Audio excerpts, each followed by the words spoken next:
Malam yang dingin menyelimuti hutan, di mana bintang-bintang enggan menampakkan diri.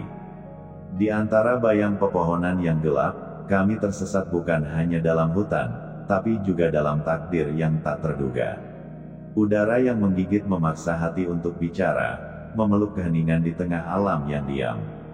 Pada malam itu, waktu seakan berhenti, dan di antara rasa takut, ada kehangatan yang tak pernah kami rencanakan. Ini adalah pengalaman yang tidak akan kulupakan, yang terjadi pada tahun 2021. Kala itu aku dan ibu dosenku sedang tersesat di kawasan hutan lindung. Kami kehilangan jejak jalan untuk kembali pulang. Sampai pada akhirnya, karena kondisi juga sudah mulai gelap dan medan yang terjal, dengan terpaksa aku memilih bermalam sembari beristirahat di hutan itu. Dan aku pun saat itu hanya berdua saja dengan bu dosen. Namun tak disangka, walaupun hutan itu berada di lereng Gunung Merapi, akan tetapi suhunya di malam hari begitu sangat dingin sekali. Padahal kami pun tidak ada persiapan apapun untuk melawan udara dingin di hutan itu. Hingga dengan terpaksa akhirnya kami pun saling berpelukan untuk mengurangi dinginnya suhu udara di hutan itu. Dan kami saling menyadari itulah satu-satunya cara untuk melindungi diri dari dinginnya malam saat itu. Sampai suatu ketika kami pun hilaf. Mula-mulanya kami berdua sudah saling sepakat untuk tidak ngapa-ngapain. Akan tetapi semua itu akhirnya kami langgar. Dikarenakan keadaan yang mendesak kami melanggar aturan itu. Aku memang rapuh, bu dosenku pun lebih dari sekedar butuh. Kami pun terjatuh. Singkat cerita, perkenalkan namaku Andi, usiaku kini 21 tahun. Aku kuliah di salah satu perguruan tinggi swasta di kota Surabaya. Suatu ketika aku diajak oleh tim peneliti dari fakultasku, untuk melakukan kegiatan observasi di hutan lindung yang berada di kawasan lereng Gunung Merapi. Ini bukanlah tugas kuliah, tapi program laboratorium kampus. Bu Santi selaku dekan plus ketua tim observasi memanfaatkan kemampuanku dalam mengambil gambar dan dokumentasi video. Nah, Bu Santi dan ada 2 orang lain lagi yang masuk dalam tim, bertugas membuat catatan data. Sementara aku mendokumentasikan data dalam bentuk fotografi. Tanpa berpikir lama, karena ini juga kesempatan bagus. Langsung saja aku menyanggupi tawaran itu. Kenapa aku anggap ini kesempatan bagus? Siapa sih yang tidak senang mendampingi keluar kota seorang dosen yang terkenal cantik dan bohai itu? Meskipun hanya sekedar jalan biasa, itu sudah sangat terasa indah bagiku.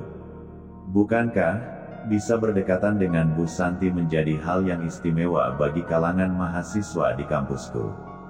Karena, kesempatan tidak akan datang 2 kali. Siapa tahu aku akan jadi mahasiswa spesial bagi wanita berusia 38 tahun itu. Dan siapa tahu juga, dia adalah wanita penyuka berondong hehehe. Hari Sabtu pagi, kami berempat aku, Bu Santi, Pak Teguh dan Pak Dono berangkat menuju ke Jogja. Kami sengaja menggunakan mobil kampus biar bisa lebih aman saat di perjalanan. Dalam perjalanan, aku lebih asyik menenggelamkan diri ke dunia maya. Lagian, aku kurang tertarik dan gak nyambung dengan obrolan ketiga peneliti itu. Karena kita beda generasi, jadi berbeda pula selera pembicaraannya. Tapi dari obrolan mereka aku jadi tahu kalau Bu Santi ternyata sudah punya anak 1, dan posisinya juga saat itu Bu Santi tengah hamil muda. Asin tenan, aku menggerutu dalam hati. Bu dosen lagi berbadan 2, pantes badannya makin berisi. Kamu lagi ngapain sih Andi? Serius amat, chat dengan pacar ya? Emangnya kamu belum pamitan ya tadi? Sahut Bu Santi yang duduk di sebelahku mengagetkan aku. Aku pun tersenyum sambil menunjukkan layar ponselku ke Bu Santi. Oh walah, malah main game. Ini Andi, mumpung di sini ada Pak Teguh kamu PDKT sama beliau, karena nanti dosen pembimbing skripsimu adalah Pak Teguh. Lalu aku pun, sambil tersenyum melihat ke arah Pak Teguh yang saat itu beliau tengah mengemudi. Waktu pun berlalu, sampai pada akhirnya sekitar pukul 12 tengah hari, kami sampai di Jogja. Setelah melakukan briefing sejenak di penginapan, kami pun mulai bekerja. Sementara Pak Teguh dan Pak Dono menemui perangkat desa setempat untuk wawancara, di sisi lain aku dan Bu Santi melakukan pengamatan ke dalam hutan lindung. Observasi ini kami mau melakukan penelitian kondisi das di lereng Merapi, termasuk bahaya penambangan pasir di Sungai Cagar Alam. Karena banyak sekali penambang ilegal yang sering menggaruk pasir, hingga saat terjadi erupsi lahar dingin akan langsung menghantam warga yang berada di bawah kawasan hutan lindung. Aku dan Bu Santi harus melakukan perjalanan yang cukup melelahkan untuk mencapai hutan lindung. Kalau aku mah gak seberapa capeknya, karena aku sudah terbiasa naik turun gunung.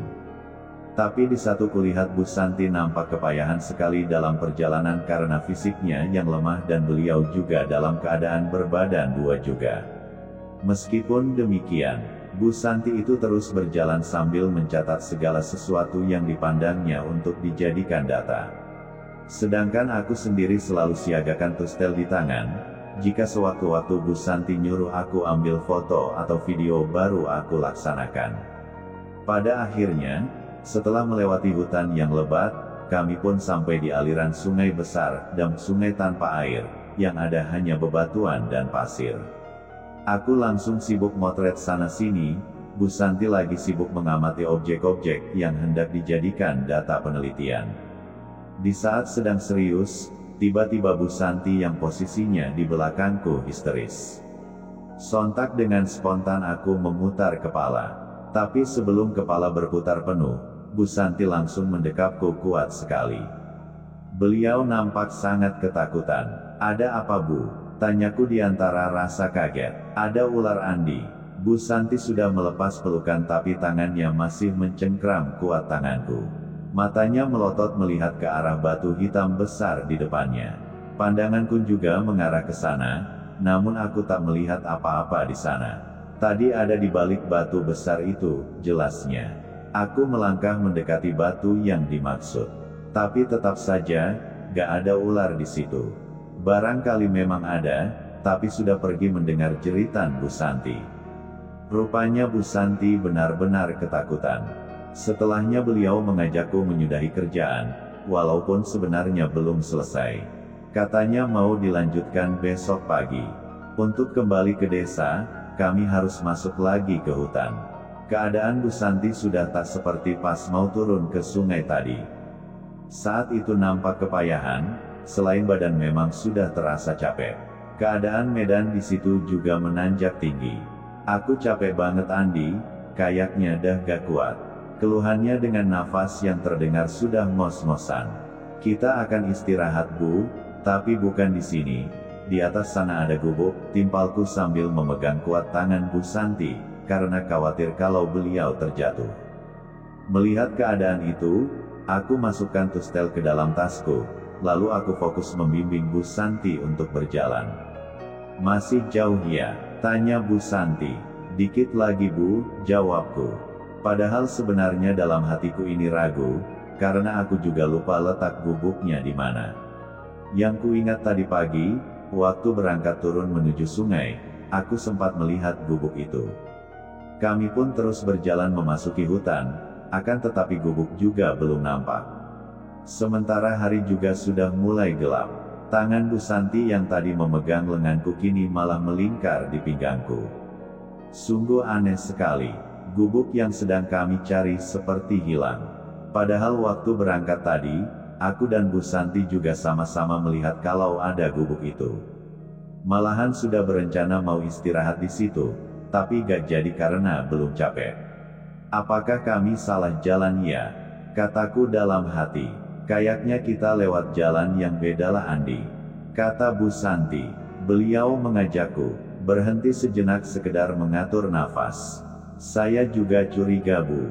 Harusnya gubuk itu sudah kelihatan," sahutku. Usai berkata seperti itu, aku langsung merogoh ponsel di kantong jaketku. "Waduh," seruku kaget, karena tak ada signal. "Ada apa, Andi?" Muka Bu Santi serius menatapku. "Ini, Bu, saya mau buka Google Maps tapi malah tidak ada signal." Ternyata, keadaan yang sama juga dialami oleh Bu Santi. ponselnya juga gak ada signal. Singkat cerita, kami terus berjalan mencari jalan yang kami lewati pas datang tadi. Tapi gak ketemu, hari sudah gelap, dan apesnya. Kami gak bawa senter, akhirnya kami menyerah dan membuat keputusan untuk berhenti mencari jalan keluar ini. Untung saja kala itu Bu Santi bawa bekal roti dan air mineral, jadi kami gak kelaparan. Kita nginap di sini, tanya Bu Santi. Jika jalan keluarnya belum bisa ditemukan memang lebih baik kita nginap di sini Bu. Kita gak bisa mengandalkan lampu handphone di tengah hutan seperti ini Bu, jawabku. Gak disangka, udara malam kelewat dingin, sampai tubuhku sangat menggigil. Jaket sudah aku serahkan Bu Santi untuk alas tidurnya. Beruntung Bu Santi bawa sweater jadi bisa tertolong. Dan dikala malam mulai tua, aku gak tahan dengan hawa dinginnya. Lantas aku ngomong apa adanya ke Bu Santi. Sebenarnya kurang sopan, tapi apa boleh buat. Aku ingin mendekap Bu Santi, hanya sekedar ingin mengusir dingin. Lalu kulihat Bu Santi tidak tersinggung, namun hanya tercenung sejenak. Lalu berkata pelan, "Boleh, tapi jangan macam-macam ya." "Iya Bu," jawabku. Seketika aku menggeser dan merapat, hingga wajah kami dekat sekali. Sampai-sampai aku bisa mencium aroma helaan nafasnya. Aku beranikan diri menggenggam tangannya. Bu Santi diam saja, rasa dingin berangsur menghilang. Tapi anehnya, terjadi keributan di dalam hatiku. Aku gemetaran, tapi bukan kedinginan lagi, justru karena panas di sekujur badanku. Dan selanjutnya, apa yang jadi permintaan Bu Santi aku langgar. Jika tadi aku tak kuasa menahan hawa dingin, tapi kali ini yang aku gak sanggup adalah menahan hawa itu. Dan pada akhirnya justru Bu Santi memintaku untuk itu. Disitulah aku mulai gerilya, meskipun dalam kondisi tertutup jaket dan sweater serta dalam kondisi gurita. Dalam kondisi angin yang berhembus sepoi-sepoi, dan lantunan suara jangkrik yang seolah sedang bernyanyi karena tahu apa yang kami lakukan. Bu Santi pun saat itu hanya bisa bergerak mengikuti iramaku dalam kondisi gelap itu. Hingga malam itu, kendati kami sedang tersesat di hutan, namun bagiku ada hikmah yang kami dapatkan. Hutan menjadi saksi bisu atas sesuatu yang tak pernah terucap. Sebuah rahasia yang tersembunyi di balik dedaunan dan embun malam. Dalam sunyi, kami meninggalkan jejak yang tak terlihat, jejak yang hanya kami yang tahu. Meski malam itu usai, kenangan tetap membekas, seperti bisikan angin yang selalu kembali. Ada cerita yang tak perlu diucapkan, hanya bisa dirasakan, terbungkus dalam keheningan, selamanya tersimpan di hati yang saling memahami. Dan aku gak pernah ngangkat jika Bu Santi minta lanjut setelahnya. Sampai aku lulus kuliah, hingga sampai saat ini.